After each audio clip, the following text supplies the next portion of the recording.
Assalamualaikum warahmatullahi wabarakatuh. Bertemu kembali dengan channel PLC Basic Learning Center.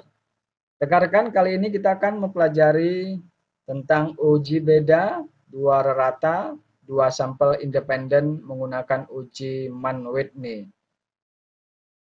Uji Mann-Whitney merupakan salah satu bagian dari statistik non-parametrik yang digunakan untuk menguji beda dua rata dari dua kelompok sampel yang memiliki data ordinal atau data interval yang tidak berdistribusi normal. Jadi, jika rekan-rekan ingin menguji beda dua rata dengan jenis data ordinal, maka langsung saja gunakan uji Mann-Whitney. Atau jika rekan-rekan juga ingin menguji beda dua rata berupa data interval atau data rasio, namun data tersebut tidak berdistribusi normal, maka rekan-rekan harus menggunakan uji Mann-Whitney. Jika data Anda berupa data interval atau rasio, tentu saja rekan-rekan harus terlebih dahulu melakukan uji normalitas data. Jika datanya tidak berdistribusi normal, maka pengujian beda dua rata harus dilakukan menggunakan statistik non-parametrik, yakni uji Mann-Whitney. Pada pengujian kali ini, data yang dibandingkan adalah data skor prestasi belajar kelas kontrol, misalnya pembelajaran menggunakan model kooperatif tipe STAT dan kelas eksperimen pembelajaran kooperatif tipe Jigsaw. Asumsikan bahwa dalam pembelajaran sehari-hari telah dilakukan menggunakan model kooperatif tipe STAT dan kemudian peneliti mencoba mengkomparasikan dengan model pembelajaran yang dianggap baru yang belum pernah diterapkan di kelas tersebut, yakni model kooperatif tipe Jigsaw. Adapun taraf signifikansi yang digunakan dalam penelitian ini adalah 0,05. Hal ini berarti bahwa derajat kepercayaan dari pengujian kita adalah 95%. Hipotesis penelitian yang kita gunakan H0, tidak terdapat perbedaan yang signifikan antara rata prestasi belajar siswa kelas kontrol dan siswa kelas eksperimen. Sementara hipotesis alternatifnya HA, terdapat perbedaan yang signifikan antara rata prestasi belajar siswa kelas kontrol dan siswa kelas eksperimen. Hipotesis statistik dapat dituliskan sebagai H0, mu1 sama dengan mu2. H alternatif HA, mu1 tidak sama dengan mu2. Di mana mu1 ini merupakan rata skor prestasi belajar kelas kontrol dan mu2 merupakan rata prestasi belajar kelas eksperimen. Kalau kita lihat dalam pengujian kita kali ini, hipotesisnya merupakan hipotesis dua arah atau dua sisi yang tidak memihak pada salah satu kelompok data. Dan ini ditunjukkan oleh hipotesis statistik yang ditulis menggunakan simbol matematis sama dengan dan tidak sama dengan.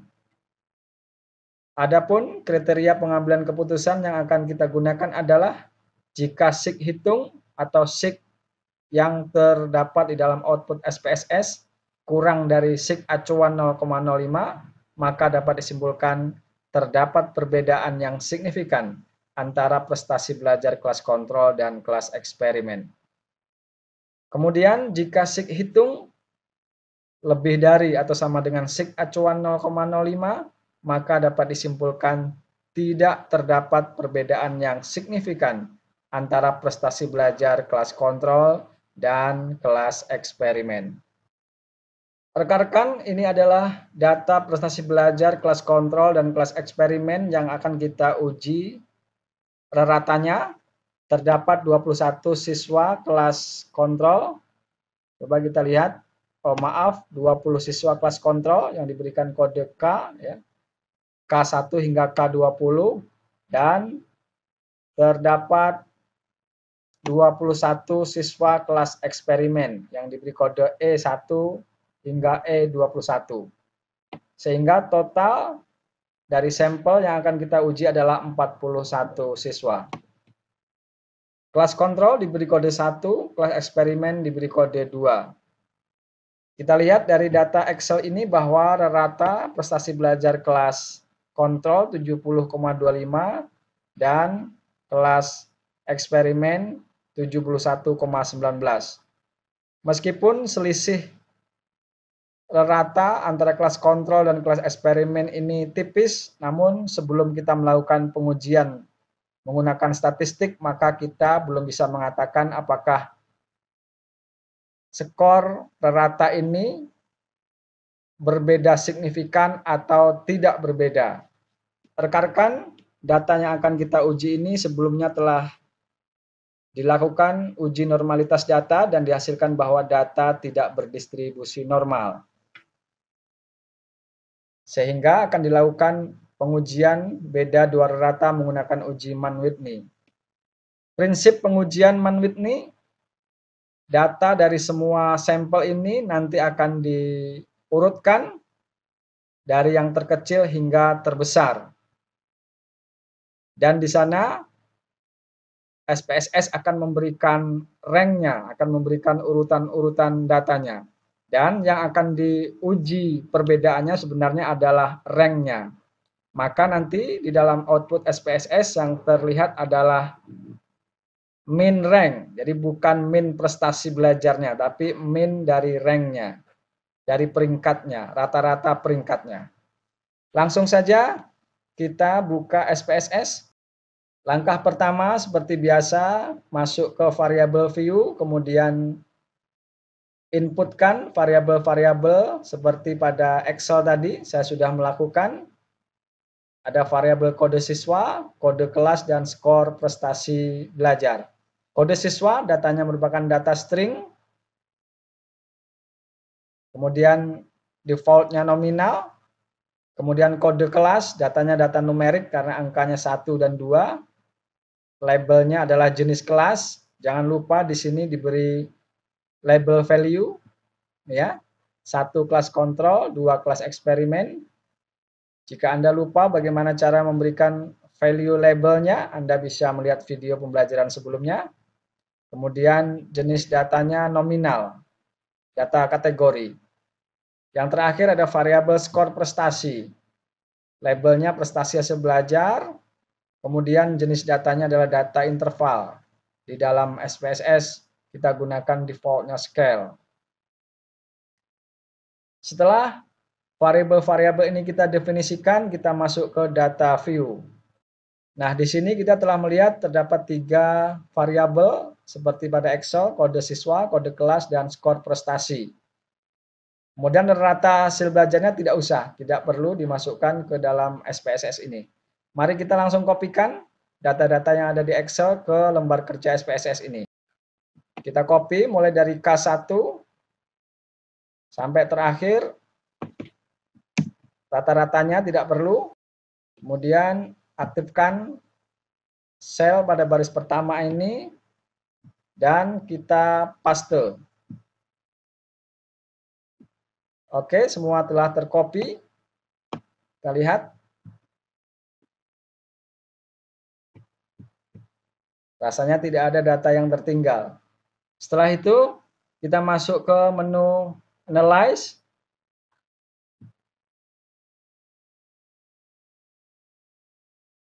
Kemudian Non-Parametric Test.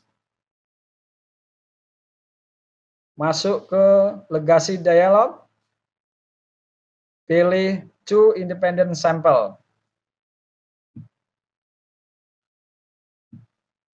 Klik. Kita akan mendapatkan dialog box seperti ini. Masukkan prestasi belajar ke kotak tes variable list. Masukkan jenis kelas ke dalam grouping variable. Lalu definisikan grupnya. Yang telah kita buat tadi adalah diwakili dengan angka 1 dan angka 2. Continue. Kemudian exact. Tentukan kita gunakan tadi derajat kepercayaannya 95% atau dengan taraf signifikansi 5%, 0,05.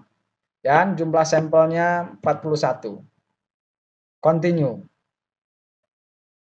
Pastikan di kotak Mann-Whitney ini telah tercentang. Langkah terakhir, oke.